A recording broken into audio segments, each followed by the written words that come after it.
Today on The Question Is with Anthony Portantino, we're going to discuss some of the challenges facing our youth today and how one school district is meeting those challenges in an open and frank way that makes a difference. You won't want to miss this show.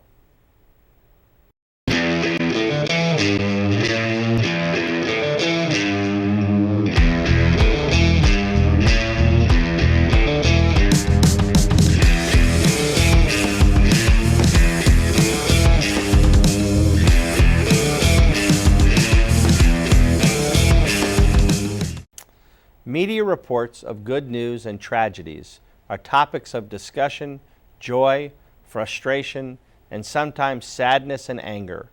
In the Burbank Unified School District, leaders and stakeholders are going beyond the conversation and putting into place a plan to make our children's well-being more than just a topic of discussion.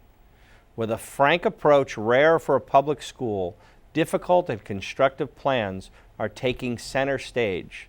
So down the road, there'll be a lot more good news to read about. Yesterday, it was the school district that inspired the TV show Glee. But today, board member Stephen Ferguson, Superintendent Matt Hill, PTA member Alexandra Helfrich, Lori Adams, president of the Burbank Teachers Association, and the entire BUSD are inspiring others to confront teenage mental health issues head-on, and they join me today on The Question Is. Thank you for being here, all four of you. This is very exciting. Thank you. Absolutely. Stephen, you got elected recently to the Burbank Unified School Board and immediately wanted to make our children's mental health an important topic for discussion and for the board and the entire community to tackle. Tell us about why you feel this was important and what sort of inspired you to bring it forward in such an important way. Well, I brought it forward immediately because it's an immediate problem. We've seen how shootings in Aurora, Colorado, Newtown, Connecticut, as well as teen suicides across the country have just been taking over the airwaves for years now. And to see that Burbank Unified didn't have a specific policy in place, although we had protocols in place, I thought as one member of the board that would be certainly something that I could contribute. And so we've decided to take this on. Wonderful. And Matt, as the newly minted superintendent, here you come into the situation and you have a board member, PTA, teachers bringing forth an important topic. As the sort of the top administrator, you're entrusted now to take this kernel of idea and move it into practice. So how are you approaching the subject from an administrator's point of perspective? Well, just as you mentioned in the opening, it's about having frank, open, honest conversations and really taking inventory of what we're doing well now and what we can do better. So here in Burbank Unified School District, we already have some great partnerships. Burbank Family Services Agency has sites on one of our high schools. We have some curriculum and supports for our teachers, employees, but not enough. As Stephen said, throughout the country, everyone's struggling with mental health issues, and how do you support students? In the past, it was viewed as a taboo conversation. You didn't talk about it. It wasn't going to be my child or my student, but the frank reality is it's a conversation you have to be prepared to have, and that's what we're doing in Burbank. How many students are in the Burbank Unified School District? We have close to 16,000 students in Burbank Unified. So we're not talking about a little district. We're talking about a mid-sized to large district that faces the gamut of challenges. Absolutely. If you rank us in California school districts, we're in the top 100 in the state. Top 100 in the state. And Alexandra, you're extremely active within the PTA, and you have two children in the school district. The PTA has, as Matt talked about, had a very strong partnership with the district. How do you see the parents' perspective fitting into the implementation of what's on the table? Parents have faced every issue at home. For example, you have a child transitioning into kindergarten, going all the way through all the big transitions they do as they go through their school career, up to that moment in the spring of senior year when we have many students facing a very big disappointment when they get their college acceptance notices or not, or you have students who are transitioning into the real world. All of those things on a daily basis are all part of mental health. They're things that are important for that social and emotional growth of every child. Parents need support from their biggest partner in life, which is their school district. Right, and Lori, obviously, as a math teacher in one of the high schools in the Burbank Unified School District, you're on the front line. You see students every day. Right. You see those who come in and are smiling, and you see those who come in who aren't. How, as a teacher, are you interacting with those students, and how do you see your role working with this policy as it evolves? When we have students who struggle in class, we'll contact the counselor and try to set up a meeting to address their needs. And sometimes you realize their problems are bigger than algebra, and so it would be nice to have a nice support system to help them work through their own personal issues, so then they can get back and focus on their lessons. But I think mental health is the biggest issue we have to address first. If they can't focus in class, then there's no way we're going to be able to teach them the content we need to get through. Well, as a personal perspective, all my problems are much bigger than algebra, but I did struggle with algebra a little bit. Stephen, as this, obviously it's now a draft proposal right now. You're going to take some stakeholder input. I mean, how do you see, what takeaway can others see? Obviously, the issue's been brought to the forefront. How do you see Burbank's approach now to create a policy from a practical perspective, and then we can talk about some of the specific things in it? Sure. I mean, I can say that Burbank has a luxury because, as Superintendent Hill said, we do have services already on the campuses. So we do have the Burbank Family Service Agency that we partner with that's providing free school-based counseling services, mental health services to over 1,000 students annually in our school district, and we're very blessed to have that partnership. The policy is really the beginning of a conversation that the board is going to have. And acting as one board member, we've worked on first suicide prevention, and then hopefully moving at that time with the consent of the rest of the board into a broader conversation about mental health. We are scheduling mental health task force meetings, so really trying to build that because again, it's about evaluating what assets we have in the district and then looking to the future to really develop a program that's best for us. Right. Alexandra, Matt mentioned earlier, these were subjects that 10, 15 years ago nobody talked about. And in particular, I'm a dad of 2 daughters myself. I mean, we all live in communities where, we really don't talk about what goes on inside our house and in our neighbor's house. Everybody sort of had that silo mentality. And as a result, things didn't get addressed. How do you feel today's parent, the PTA, is prepared to have that public conversation and the frankness necessary? Well, one big step that the Burbank Council PTA took in the past year was they brought forward a resolution to the state PTA at their annual convention to support and advocate for the inclusion of LGBTQ issues in the health curriculum that students in California take in 9th grade. And to have full inclusion of those issues, acknowledgement that some of the issues that certain students face are different from issues that other students face is a critical step towards creating an atmosphere of tolerance and acceptance, as well as providing really, really important information to kids. And giving them the tools to find information that they may need to find outside of the school district. So that's a big step that Burbank Council PTA took. Being able to have these kinds of frank conversations with our school board members, with our teachers, with our district administration, also is a huge support structure for families at home. A lot of times parents come across things in our own house that we may not know really how to deal with, and we need that help. And again, our biggest parenting partner is our school district. And Lori, sometimes a student feels more comfortable talking to a teacher than they do even talking to a sibling or another family member. So in many respects, the teachers are on the front line interacting all day with our students. How do you see that role evolving as this policy continues to manifest itself? Right. Teachers need to be trained and also discuss amongst themselves where you draw that line between I'm listening and being a sounding board and where I need to refer you. It's the same issue when we see any signs of physical abuse or emotional abuse. We're mandatory reporters. Right. We need to know when is it time to call in backup. Instead of just being that supportive person, we need to get them help. Right. And so that's a big challenge that we're looking at. And Matt, part of the down the road, there's going to be some set aside for more teacher training for for all administrators. I mean, how does that work? Is that something that's going to be budgeted out of the general fund? Is it something that's going to be grant money? How do you see the professional development that's going to be necessary?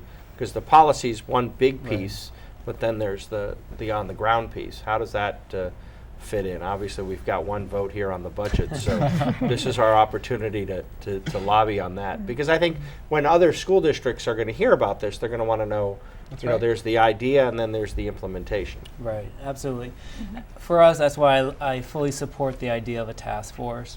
So bringing students, parents, teachers, classified staff, the board members, administration to the table, look at best practices. So not just look at what we're doing here in Burbank, what are we doing across the state, what are some of the national models, and then you can see the support services that either we are doing now, and we need to applaud that and recognize that, or there's services that we may need to invest more money. As far as the funding, that's a conversation that we would have together as a community of saying, these are the needs of our students. Because I think the key thing is that individual student privacy will be respected through this, but the conversation of what to do and what those supports are, that's the honest, candid conversation. Where does that fall on our priority list here in Burbank, and how do we do that to support all students?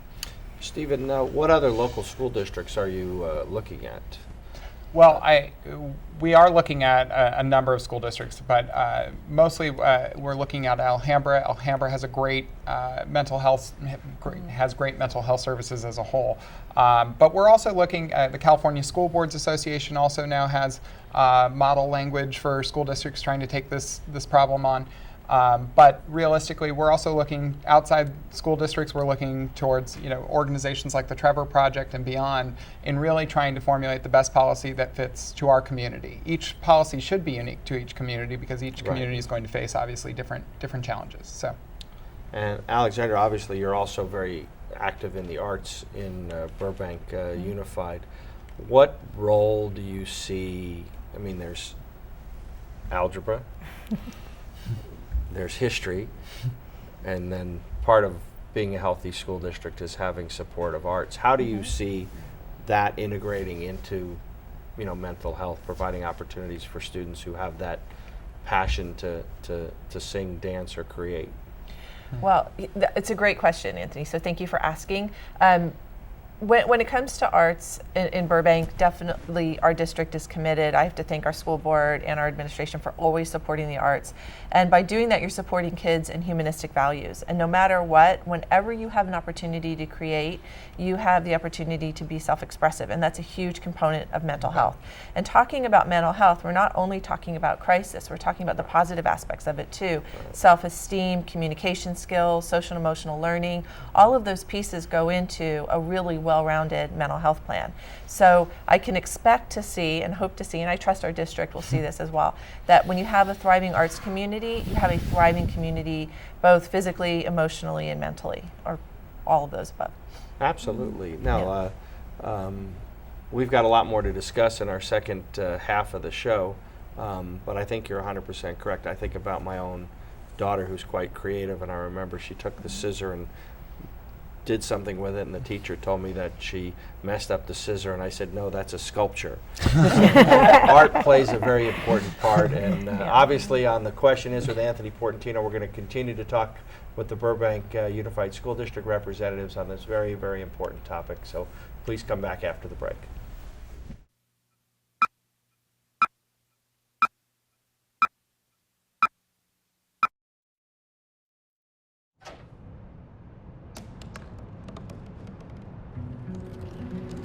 They said I couldn't dream. Called me a piece of trash and swore that's all I'd ever be.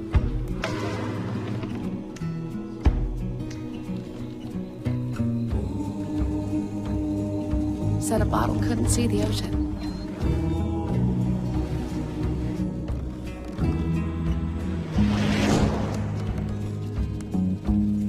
Give up. Go back to the dumpster. But I didn't listen. I made my way.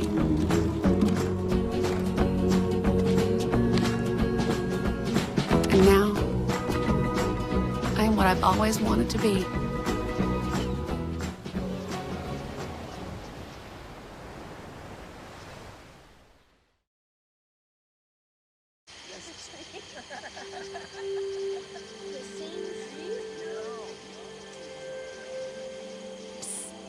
coming.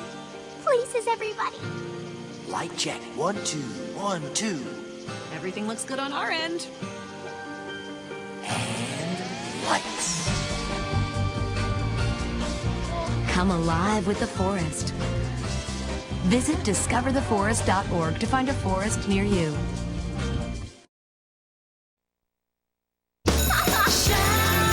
Hi. Hi. We're back on The Question Is with Anthony Portantino, talking about mental health and the cutting edge approach that the Burbank Unified School District is doing. So thank you for joining me. Stephen, you have some specific on-site things going on now through Foothill Service Agency. Could you walk us through some of the specific things that they're doing?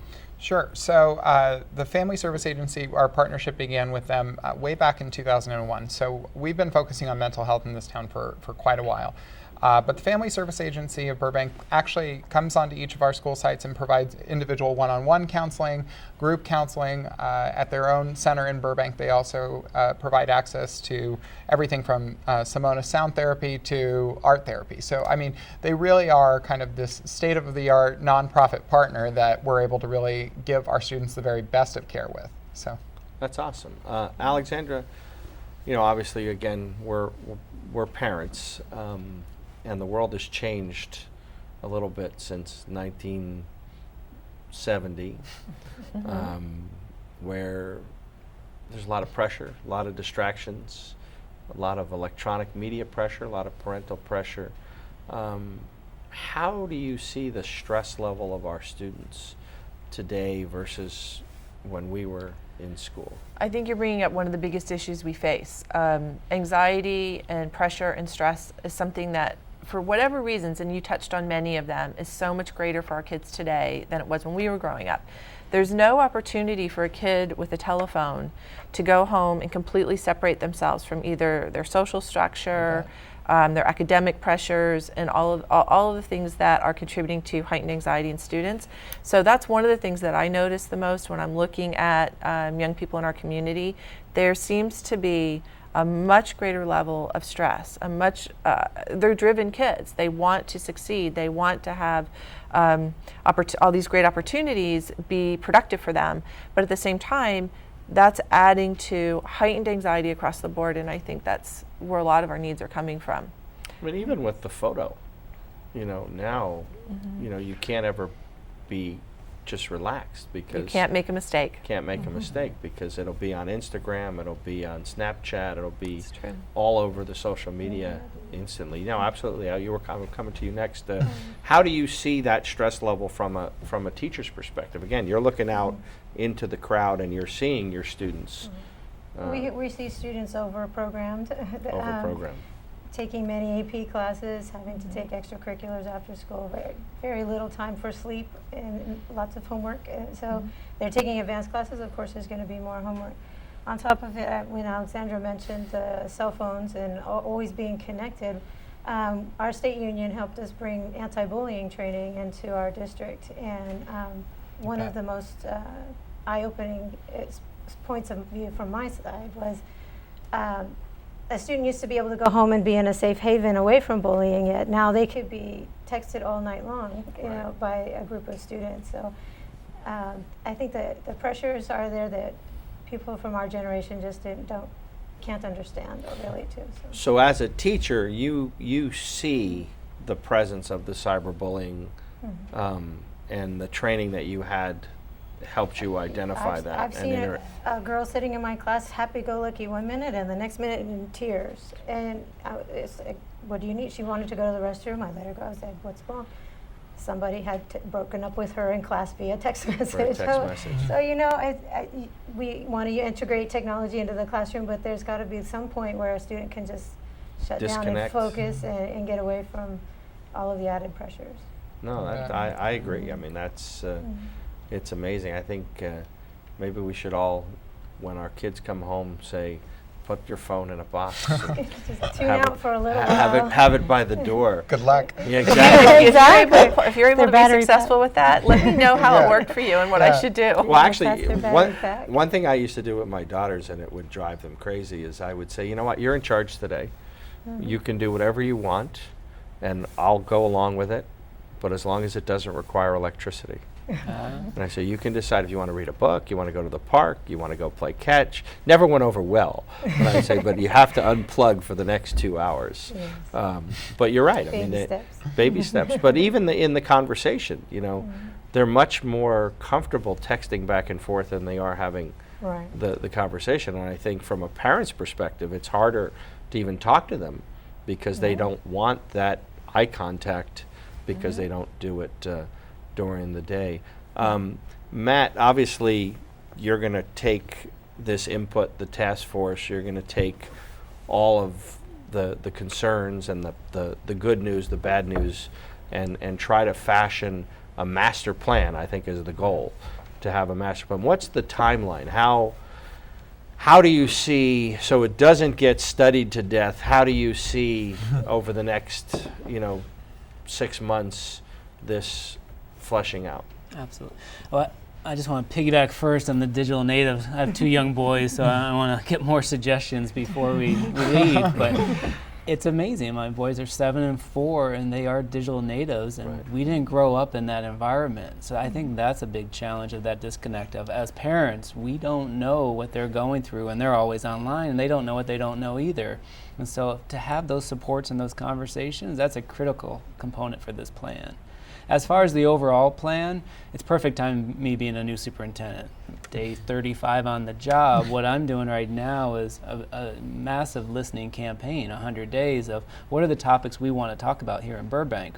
And so the process is going to fit nicely because what we already have in place through the state new funding formula, the local control accountability plan, that is the guiding document in Burbank.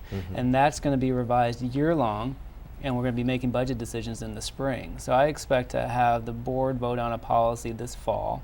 At the same time, in parallel, is continue to have this task force where everyone's at the table. What I like about what Mr. Ferguson's doing here is it's not just a policy being dropped down on the district. He's doing it very openly and collaboratively with everyone. So we're at the table. So we already have a jump start on this. And we're honoring the past of what we already have in place. It's not saying we have to start from scratch. It's to say, where do we tighten it? Where do we get stronger? Well, one of the things I always found fascinating, Deloitte in their innovation manual, they have a whole chapter that being an innovator is actually looking at what other people are doing well and copying what is successful. And so much of our task is to find the new big idea that we sometimes forget to just look and see who's doing something right. And that makes you an innovator, just wanting to look at models that work. Lori, the school family, the stakeholders, obviously teachers are there all day, interacting with the students. How, when the teachers talk amongst themselves, you're going to fit into this conversation. How do you see some of the ideas brought forth from the teacher's perspective? Well, our time is very limited, so it's always a little right, that's the challenge. It's always a little tough to add in more training or more professional development, especially with new standards and other things that we're addressing right now. But I think teachers will agree that mental health is most of the battle with reaching students. So I believe we will embrace new training, new discussions to find new ways to get support for our kids. The other sort of change in communities from 30 years ago is, I know, growing up in the suburbs in New Jersey, the teacher lived down the street.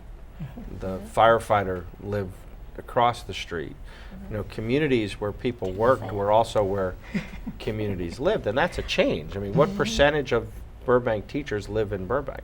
We have quite a few who grew up in Burbank and went to Burbank schools. It is difficult for new teachers to purchase a home in Burbank. Right. So I myself, but it still has a hometown feel, even though it's in the middle of a big metropolis area.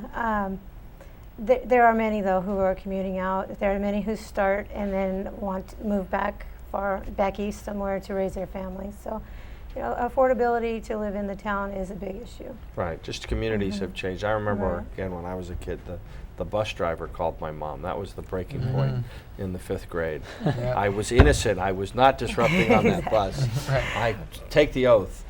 Stephen, again, you got elected and put this forth. I mean, you and I both travel in a lot of circles where we see some kids who need help. And you talked about the Trevor Project and others. I think the beauty is there's a lot of people out really trying to help, but the need is so great. And you said earlier, 1,000 students. You bet. 1 in 16 already are seeking help. What do you think the number of students who haven't been touched yet to step forward? I mean, what do you think the real numbers are? Well, I mean, I always make the joke that I think that just like a personal trainer, everybody should have a therapist. I really believe that there is no health without mental health, and as a community leader, it's certainly important and as leaders of education in particular, for us to really work on removing that stigma, because there are so many students who just will never get the help that they need, and the best part about really doing this in schools is that we can intervene at an early age. And so we're not seeing those long-term societal impacts, those long-term family impacts, and so on and so forth. So, there's 1,000 students now, but there are thousands that are unaddressed. And that's the thing that keeps, I think, all of us really up at night. And we spent a lot of time, sort of alluding to this as a high school issue, but it's really more than a high school issue. We're hospitalizing kids in elementary school. Right. I mean, these are precious young souls that just want a way out because it's just too unbearable. It's just too overwhelming. And when that's the cost we're dealing with, when that's the stakes we're playing at, the work is critical.